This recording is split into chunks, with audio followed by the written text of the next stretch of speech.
Hey guys, this is Casper with Tape, and today you join me for episode 33 of Road to Colonization, and we start at the Jewel Freighter, detaching the next part of our base. This is, of course, the life support unit.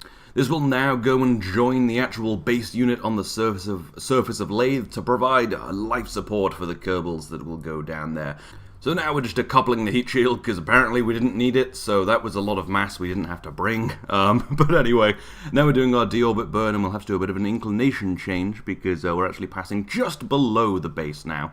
But that's no matter, we have more than enough delta V for this, and then it's time to re-enter. We have to do a little bit more of an inclination change on the way down, because I'm coming in a little bit south, but I think I slightly overburned. It's not particularly easy to do one of these landings, kind of where you meet two things in an atmospheric world, because in a non-atmospheric world, you just burn the engines until your trajectory is on where you want to land, but with the atmosphere it's kind of slowing you down and providing extra forces, which is really annoying. But I did get pretty close on totally my first try, not my sixth try. This was the first one, and yeah, I don't usually do a lot of quick saves, but landing on atmospheric worlds is the exception to that.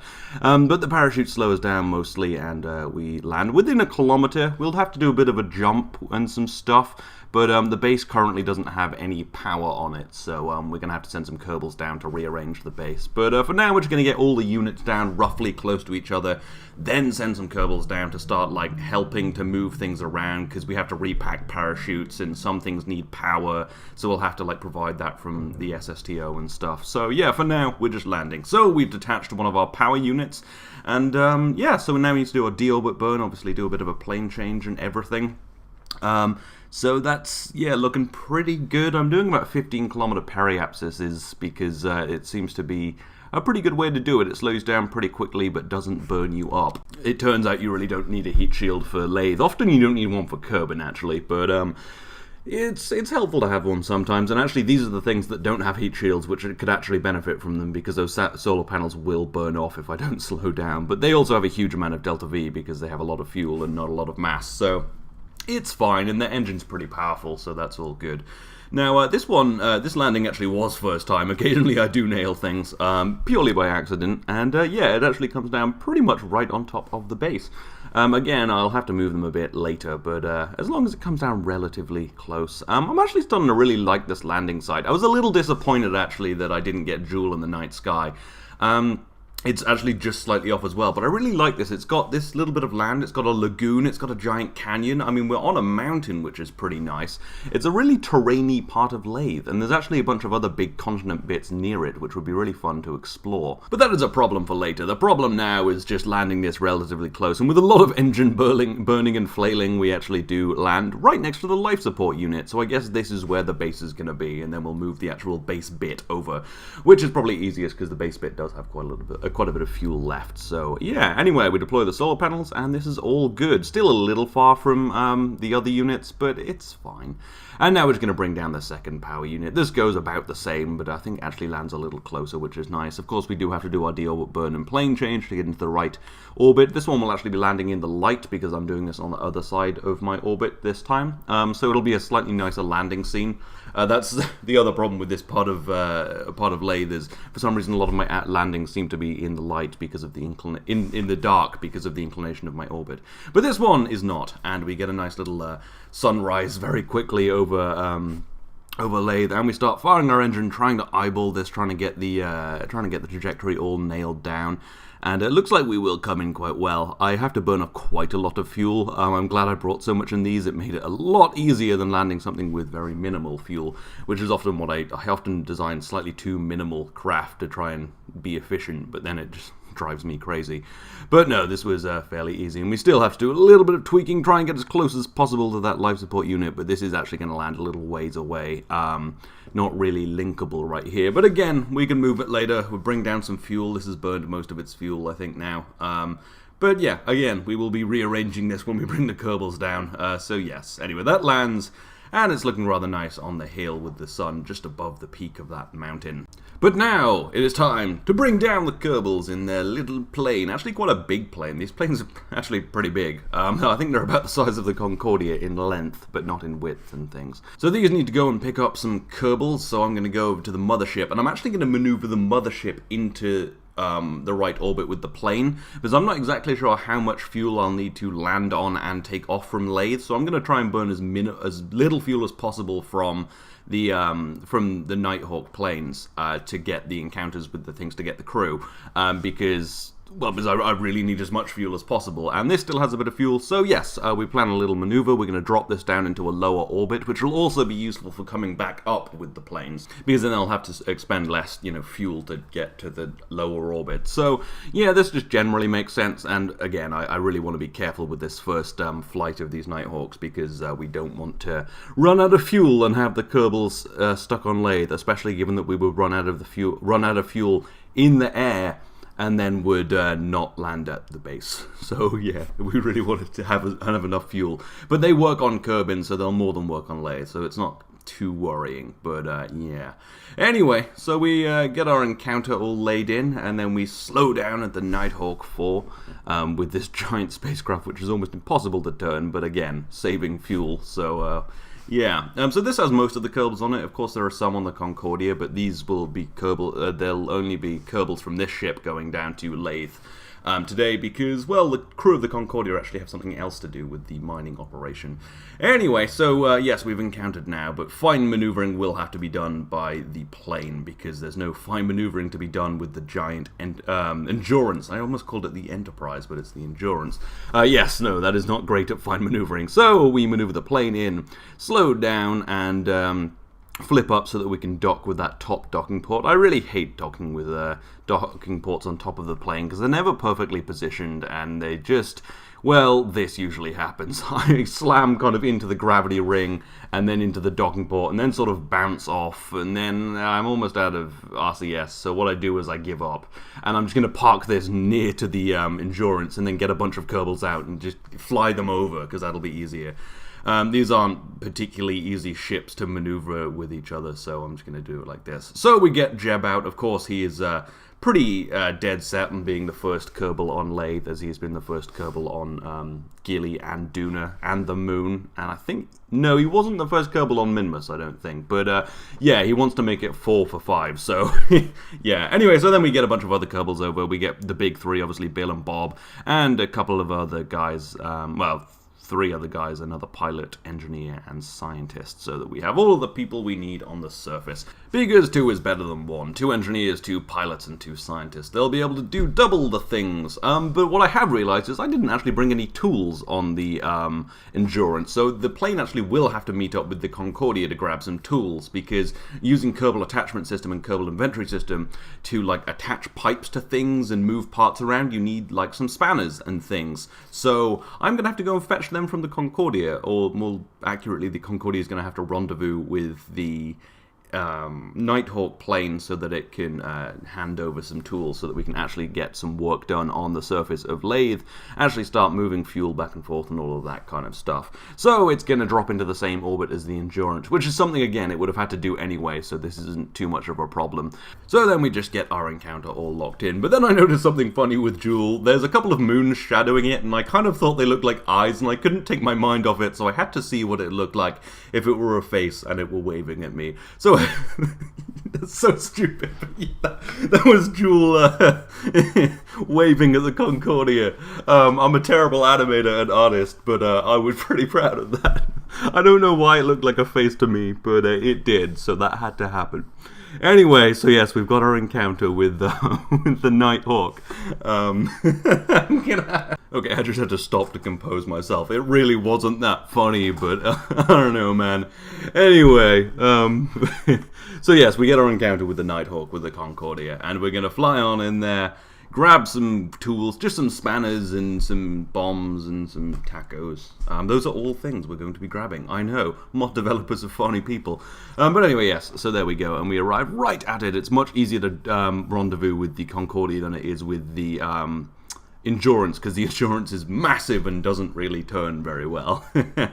Anyway, so we get Bill Kerman out, the lead engineer, and he's going to head down to one of these boxes, find the one labeled tools, and grab, well, firstly, some ground bases, actually, because these help connect pipes over longer distances. And then he's also going to grab a spanner, and you can't grab another ground pylon, so I think that's pretty much it. Grab some tacos, beer, and a guitar, obviously. That's all really important for fixing the base. And for having a good time on Laythe, man. We're going to be living here. We're going to need a guitar. But those tacos and beer are actually left over from the Duna mission, so I don't know how good they're going to be. But, yeah. Anyway, then we get the other engineer down here to grab some C4, a ground pylon and a spanner and a hammer, because, you know, sometimes you got to blow stuff up, then hit stuff with a hammer. If there's aliens down there, we're going to blow them up and hammer them, you know? We're prepared for everything. But no, the C4 can be actually useful for separating spacecraft that refuse to be separated. It's really cool. Yeah, Kerbal attachment system, if you haven't used it, do use it. It's just kind of fun. It can be a little tedious, but it just makes stuff kind of cool. You get to do little bits of engineering work. Anyway, so now we're all ready. We've got all 6 of our Kerbals, all of our tools, all of our funny jewel faces done, and we're going to get down there. Now, the nice thing about this, of course, is that it has wings, so we can pick our landing site quite easily. So it's fairly easy to select where we deorbit to, because I can just glide to where I need to go to. With things without wings, you just have to kind of like hope that it falls in the right place. But with this, it's good. It's a plane. And it can also, if you remember, land vertically on its tail, because I thought that would be a useful, you know, maneuver it can do, and that probably will be useful because the landing site's actually quite high in the atmosphere. Anyway, though, for now, we just need to burn off as much velocity as possible, so we take a nice high angle of attack to try and slow us down before we burn up. And then when we're a little lower, we vary it a little bit to try and pick our landing site quite nicely. I probably should have come in a little earlier so I could kind of glide in, because what actually happens is I come in over the top of the base, which means I kind of have to sort of almost do a split S, really. I have to, like, cut down and do a loop and land, which wasn't the perfect way of doing it. So this landing didn't actually go super well or super first time, but just imagine that I didn't quick load at all. Anyway, yeah, so what my plan was, I'd come down on top of it. I have to use the engines to try and boost me up, because the atmosphere is pretty thin up here, actually. So it's not super easy to fly a plane with such small wings.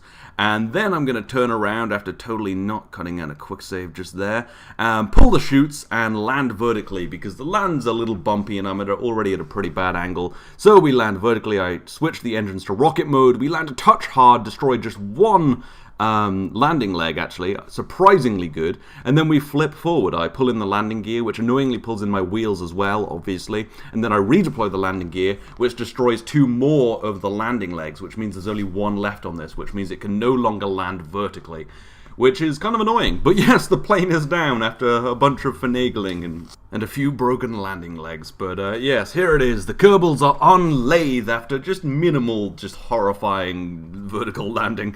And now we can start getting to work. Annoyingly, I forgot to hit record when I got the Kerbals out of the spaceship, which is kind of annoying. I also took the helmets off, which you can do with Kerbal Inventory System, which you can see there very quickly. Because we're in Laythe. There's air, bro. So now we can just take our helmets off. We don't have to be cooped up in our spacesuits the whole time. We're here on Laythe, but right now we need to get this power unit closer to the base so that it can be linked up and start providing power. So we repack the parachutes. It has enough fuel already, so we're just going to jump it over to the life support module, just like this. Just going to fling it over there with most of our fuel, pull the chutes as late as possible. Have to do it manually because the staging didn't reset for some reason, and then land. And we're actually pretty close. That's probably close enough to link with a couple of pipes and deploy the solar panels. The next thing we have to do is get the Kerbal back into the plane and then head on over to the base. We're going to use the plane like a rover. Then we're going to head on over to the base, transfer a little electric charge over to there, repack the parachutes, and I think that's about it. And then have the base hop over to where we are now so that it's all kind of in one space, so that it's all kind of nice and close together, because we can't really have a pipe going 2 kilometers, well, 1.5 kilometers over to the base, because that would be a lot of pipes and a lot of probably explosions from glitches. So we get Bill back into the spacecraft, and Jeb, who did get out first. You didn't see it, but it totally did happen. Pixar, it didn't happen. But yeah, anyway, no, he is out, and he did take his helmet off. Didn't plant a flag, because we haven't got the base together yet. There's work to do. There'll be no flag planting. Anyway, though, so we get the plane back on its feet. What I do is I just drop the nose, as you saw there, so that I can get the Kerbals in and out very easily. But yeah, so we raise it up, get it on its wheels, make sure the engines are in jet mode, and now we're going to head on over to the base. So we'll just fire up our engines, get them all spooled up, and then we'll jump into 4x time accelerate to see the drive over. And yes, so we just want to measure our speed fairly well, try and burn as little fuel as possible, because every unit of fuel we burn here is fuel we don't have for getting back into orbit, which is something we kind of need to do. Also, lift won't be the biggest helper to us here up at 5 kilometers on Laythe. A bit of an oversight there, but I do quite like being on the high ground. It's quite nice. And worst case, one day maybe I could send a rover out here and land this at sea level and have the rover go and pick them up. Although that does sound a little laborious after like once, so who knows? For now, it's actually working out pretty well, and we have bigger things to worry about. The base is like 1.5 kilometers away from the rest of the base, so we need to go and fetch that. So, yes, here we are, just driving on over, and we'll slow down and then get our engineer out. Probably Bill, he's the most experienced Kerbal, of course. Or is it Bob? Which one's the engineer? I think it's Bill. Yeah, it's Bill Kerbal. Bob's the scientist, right? Well, anyway, so yes, here we are. We just slow ourselves down, drop the front wheels so that we can get our Kerbal out, and then we'll start working on the base. So we get him out, get him running over. We're going to need to grab some of the pipes from the side of the base here so that we can connect the plane and the base together and start transferring a little electric charge, because there's no solar panels on the base bit. I was relying entirely on the power units which came down, so yeah, maybe I should have put like 2 on there or something. Now the plane actually doesn't generate enough electric charge to power all of the probe cores and keep the Kerbals alive, so we're actually a little bit time limited here. So yeah, so I send Bill up to repack the parachutes. I think for a second I thought maybe I could parkour over there, but it didn't work out too well. So yeah. So I'm going to have to climb up to each one and pack the parachute. Except for this one, which I do manage to catch in the air like a boss.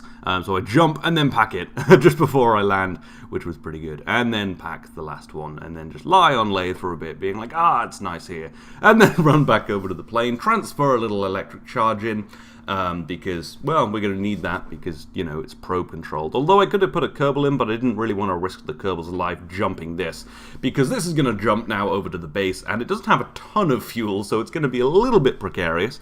So what we do is we fire up the engines, go as flat as possible, while still kind of maintaining enough time to pull our parachutes. Burn off almost all of our fuel, keep just enough to slow us down before we hit the ground, because the parachutes won't slow us down entirely, and then hopefully land pretty close to the life support unit. And actually, it lands exceedingly close. I thought it would land sort of roughly in the vicinity, but no, it lands right next to it. I'm extremely happy with this. That was just one jump and then a parachute, and it comes down pretty much perfectly. And yeah, that's pretty good. Now we've got the base together. I might need to move one of those power units a tiny bit closer, but yeah, all is good. And then we land softly and don't destroy any more landing legs, and all is good. And then, of course, we just bring the plane back over with all the Kerbals in it so that we can have the engineers hook this all up, because these all need to be connected so that we have life support, power, and living space all in one. Yeah, it would actually just be kind of good to have a service rover around. I don't really want to be using planes the whole time, so maybe I'll send a service rover, although I wasn't planning on doing any more launches. Maybe you can just imagine that in the lore of this in the future, the idea was that obviously you could expand this because these are all modular. That's why they're designed this way. You could just send down another base unit and more power units and stuff. So yeah. Anyway, though, for now we'll just work with what we have and move this over a little closer, then get our engineer to go and hook it up. So what we do is we grab all of the pipes off this, because we're going to need 2 sets of pipes to connect this to the base, because it is a little far away, but that's actually a good thing. It means that solar panels won't be shaded. So yeah, we run as far as we can, place down a little ground unit, and then attach the pipe to this, like so, and then do the same again until we have a whole set of pipes. So yeah, it's actually going to be 3 pipes to connect this, which is a little annoying, and that's why we had to jump even closer, because these pipes don't go that far. You do actually have to land really close to get stuff working, but we brought a bunch of extra pipes because I kind of expected that this would happen. So we go and grab them, and then just run back over to the life support unit and connect up the rest of it. It's actually probably about as long as it'll probably only just fit within 3 pipes, It could have easily used 4, but luckily for us it does just about fit within 3 pipes, and we connect the whole base up. And now there's enough power to support all the Kerbals, run most of the life support, but we will need to get that other base, the other module over here at some point, but we'll need to send some more fuel for that to happen. But until then, we can live here, all is good, so we got all the Kerbals out for a photo opportunity, get their helmets off so that the public back home can see that it is indeed a safe place to live and might want to move here as well. Maybe get some funds for even more of these modules. We get our guitars out, they're all holding something. Some of them have got a bomb, one of them's got tacos, you know, all that kind of stuff. And then we'll get them into the base. But anyway, after all that photo op crap, it's time to get some real work done. We're over at BOP with the miner. We're decoupling our little satellite and preparing to land to start mining fuel. Annoyingly, this narrowband scanner UI doesn't work for some reason. I think it's because some mods are added. I imagine in stock, Squad made it work. I mean, you know, it'd be weird if they didn't. But whenever I click the resource thing, it doesn't really switch over. So I can't get detailed surface information about the ore thing, but it's fine. I'll just land roughly in the right place and start mining ore. So this is, of course, yes, the mining operation which will be taking place on BOP. I chose BOP because it's a low-gravity world and it's closer to Laythe than Pol. So yeah, this is just going to head on down there, start mining fuel, and then some ships will come to bring it back to Laythe so that we can you know, start moving things around, start sending Kerbals back, start really fueling planes, actually moving around the base a little bit. And the life support system actually does require a little bit of ore to work. The thing that generates consumable materials through algae, basically that requires ore. It's complicated, I don't know. The mod is done really well, which makes it really hard. So, yeah. Anyway, this lands safely, of course, because it's BOP. It's not that hard to land on it. It's basically just ghillie. I mean, I said this last episode, but BOP is basically just ghillie. And then we get everything running. The drill's running. It doesn't provide quite enough electric charge to run everything at full power, but we are generating fuel right now. I do need to balance the heat a little bit to get the ISOU being more efficient. But yeah, we're generating fuel, and all is good. So next episode, we can come and fetch some of this.